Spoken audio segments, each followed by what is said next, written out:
So here are the visual materials that I'm working with for the research. In the first place, I have these logbooks. This is a half-scale copy, and it also contains photos of the research. These are notes taken on site during the excavation process, as well as notes taken afterwards.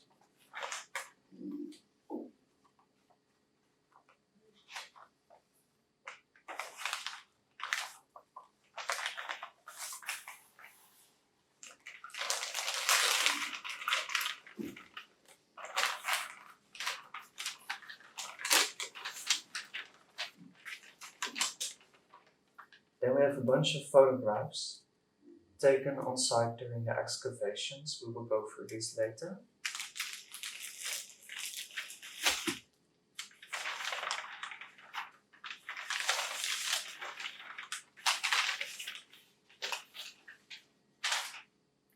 And then we have this series of architectural and archaeological drawings, also made during the excavations.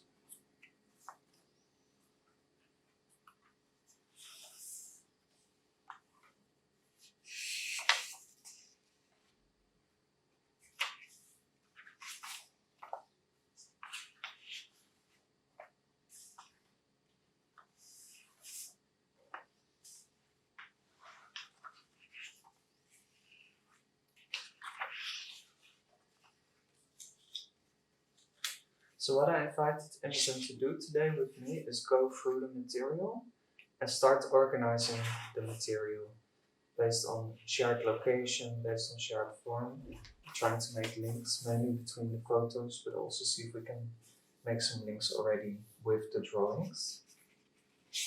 And in the meantime, we will talk about inviting different perspectives on the site.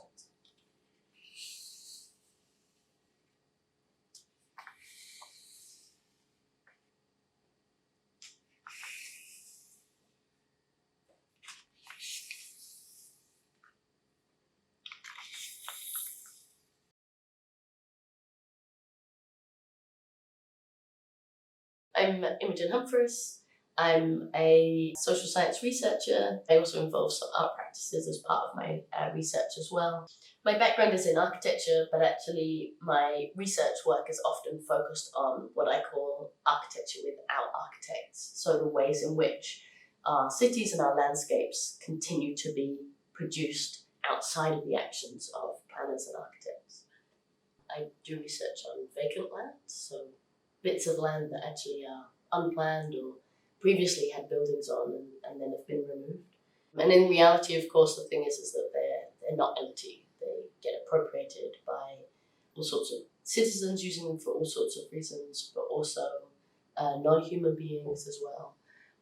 So it's this kind of multiplicitous layering of meanings that comes into these spaces. Plus also, of course, you've got these kind of historical links and tangents that kind of come off from these sites. So I've been investigating 5 bits of land in particular, finding ways to kind of make records and traces of these sort of multiplicitous layers. And how do you tap into these multiple experiences of a space? Yeah, I think with a multiplicitous kind of collection and a kind of menagerie of methods, really. Mm-hmm. And that's something that I've sort of repeatedly kind of come back to every time that I've tried to kind of boil things down into kind of one complete methodology. I've immediately found that it hasn't worked because it's always got something out. So actually I found over time that actually for me, finding actually strength in bricolage methods and incomplete methods as well. So you're talking about multiplicity and bricolage. What does this mean for you? So multiplicity, from a kind of social spatial perspective, being layered with many different meanings. So often I say about the sites that I research is that they've come to mean many different things to many different people. And of course, continually changing over time. In sort of traditional cartography, there's often a sort of freezing of that place and what it is and what it means in order to make a record. Actually, a kind of multiplicitous perspective looks at making records that go along with the continuous flow of a place. place, these continual shifting meanings that change over time. There's a really nice analogy from Tim Ingold, who's a social scientist, who talks about places in terms of a knot. So instead of looking at places as containers within which life events happen, we are sort of living along lifelines, and places are which these life trajectories entangle with one another. And so they stretch out beyond the bounds of a site.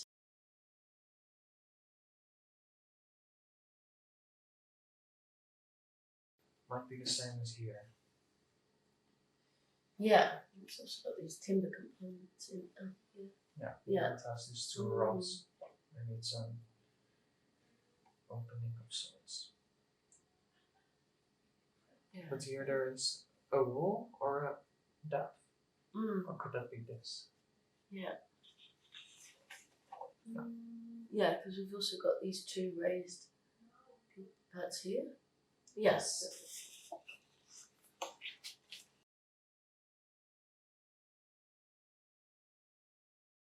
Bricolage means sort of bringing different things together. So the things that might not necessarily come together into one overview. So often in my work, it can mean sort of working with things like texts, bringing that together with other sort of archival resources. For instance, recently I've been working with online chat forums, and also then sort of combining that with other visual media as well.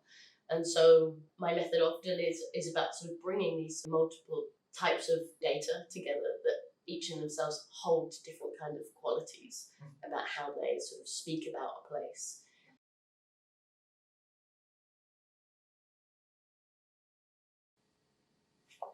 That's also quite interesting, is that there's a possibility to group photos by the stage and then be able to kind of see the layers that they're progressing through. And is this surface? Was this on the surface? I think so. I'm not sure.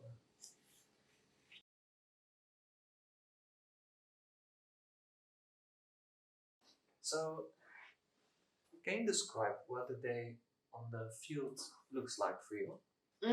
Yeah. It can be really varying. It depends on what stage of your research. Often, actually, I'll say before I go to the field, I often do a lot of like theoretical reading. So I have some kind of theoretical based frame that I will take with me into the field. So there are some days during early phases of research, or when I'm starting out on a new trajectory of my research, that can be quite overwhelming due to the fact that I'm trying to stay open to the many different types of trajectories that are coming through that place.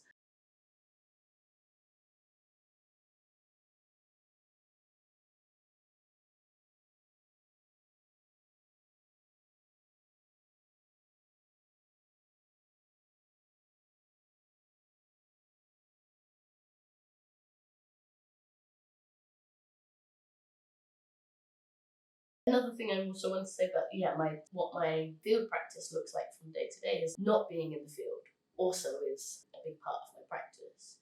So I often talk about moving between the sea of experience and the mountain of reflection, which I believe is a term that comes from an artist called Susan Shupley.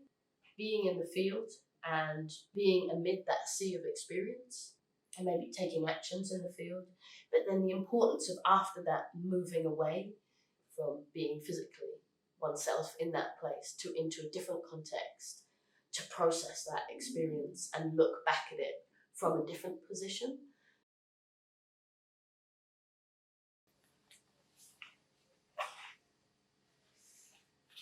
It's really interesting how disorientating it is, because the way that they're digging down and creating new levels, they're sort of creating new, there's a new architecture that's being made at the same time. So it takes a while to pick out what is actually wall and what is actually a structure that's created from the process of digging and